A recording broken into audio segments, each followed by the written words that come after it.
Kaloor stadium സ്പോൺസർക്ക് നൽകിയതിൽ വ്യക്തമായ മറുപടി നൽകാതെ കായിക വകുപ്പ് മന്ത്രി.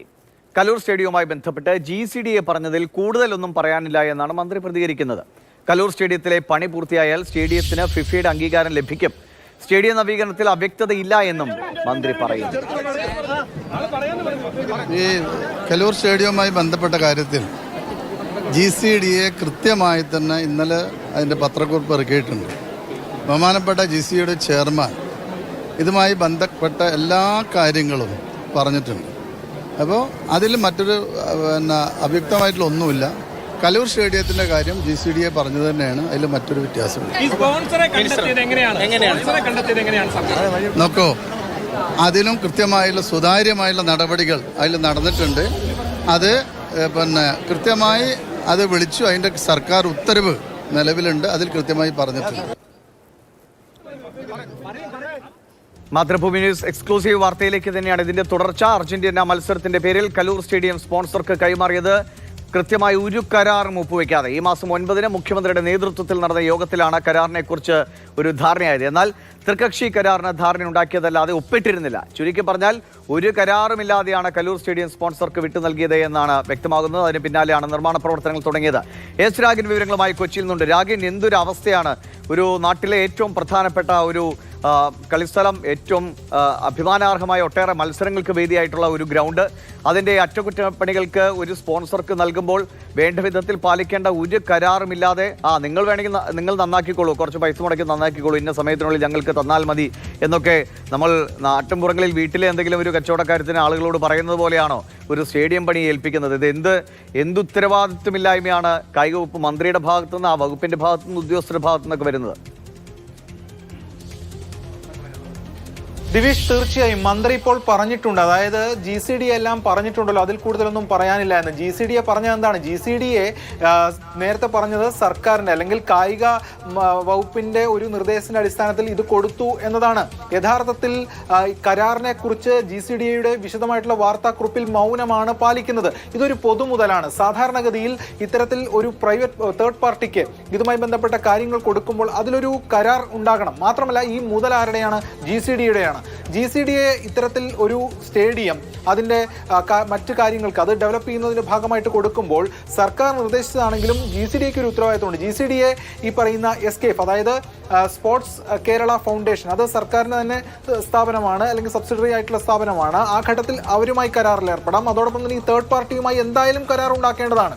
അതിൽ ഇന്നലെ, അതാണ് മറ്റൊരു കാര്യം, ഇന്നലെ സ്പോൺസർ പറഞ്ഞത് ഒരു കരാർ ഉണ്ട് എന്ന തരത്തിലാണ്. പക്ഷേ ആ കരാർ ഉണ്ട് എന്ന് സ്പോൺസർ പറയുമ്പോൾ അത്തരത്തിലുള്ള കരാർ ഇല്ല എന്ന തരത്തിലുള്ള വാർത്തകളാണ്, അല്ലെങ്കിൽ അതുമായി ബന്ധപ്പെട്ട കാര്യങ്ങളാണ് ഇപ്പോൾ വ്യക്തമാകുന്നത്. ഇനി അങ്ങനെ ഉണ്ട് എങ്കിൽ, അല്ലെങ്കിൽ അതുമായി ബന്ധപ്പെട്ട കാര്യങ്ങൾ വിശദീകരിക്കേണ്ടതുണ്ടെങ്കിൽ ഏറ്റവും പ്രധാനമായും പറയേണ്ടത് ആരാണ്? SKFും അതോടൊപ്പം തന്നെ മന്ത്രിയും GCDAയും ഉൾപ്പെടെയുള്ളവരാണ്. യഥാർത്ഥത്തിൽ ഈ കരാറിന്റെ കാര്യത്തിൽ കൃത്യമായ ഒരു മറുപടിയും പറയുന്നില്ല എന്നതാണ് ഏറ്റവും പ്രധാനപ്പെട്ട കാര്യം. നമുക്കറിയാം, നേരത്തെ കലൂർ സ്റ്റേഡിയത്തിൽ അന്ന് ഉമാ തോമസ് MLA അടക്കം വീണ് പരിക്കു പറ്റുന്ന അപകടമുണ്ടായിരുന്നു. ആ ഘട്ടത്തിൽ GCDA കുറേ കാര്യങ്ങൾ പറഞ്ഞാണ്. ഇനി ഒരാൾക്ക് സ്റ്റേഡിയം കൊടുക്കുന്ന സമയത്ത് അത് തേർഡ് പാർട്ടിയുമായി ആരെങ്കിലും സബ് കോൺട്രാക്ട് ചെയ്യുകയാണെങ്കിൽ അക്കാര്യം അടക്കം മോണിറ്റർ ചെയ്യുന്നു പറഞ്ഞ ആളുകളാണ് ഇത്തരത്തിൽ ഈ ഒരു കാര്യം കരാറിലേക്ക് പോകേണ്ട ഒരു വ്യവസ്ഥ അല്ലെങ്കിൽ അത്തരം കാര്യങ്ങളുള്ള ഘട്ടത്തിൽ ഇതൊന്നും ചെയ്യാതെ നേരെ കൊടുക്കുന്നു. ഇനി ആ SKF ഇതുമായി ബന്ധപ്പെട്ട കാര്യങ്ങൾ സ്പോൺസറെയും ഏൽപ്പിക്കുന്നു. എന്തായാലും ഇതിൽ ഒരു കൃത്യമായിട്ടുള്ളൊരു ഒരു സുതാര്യത ഉണ്ടായിട്ടില്ല എന്ന വിമർശനം ഉണ്ടായിരിക്കുകയാണ്. അതാണ് ഇപ്പോൾ വ്യക്തമായിട്ടുള്ളത്. ഇതൊരു ട്രൈ പാർട്ടി എഗ്രിമെന്റ് എന്ന നിലയിൽ ഇതിൽ പ്രധാനപ്പെട്ട GCDA ഒന്നുണ്ട്, അതോടൊപ്പം തന്നെ SKF ഉണ്ട്, കൂടാതെ സ്പോൺസർ ഉണ്ട്.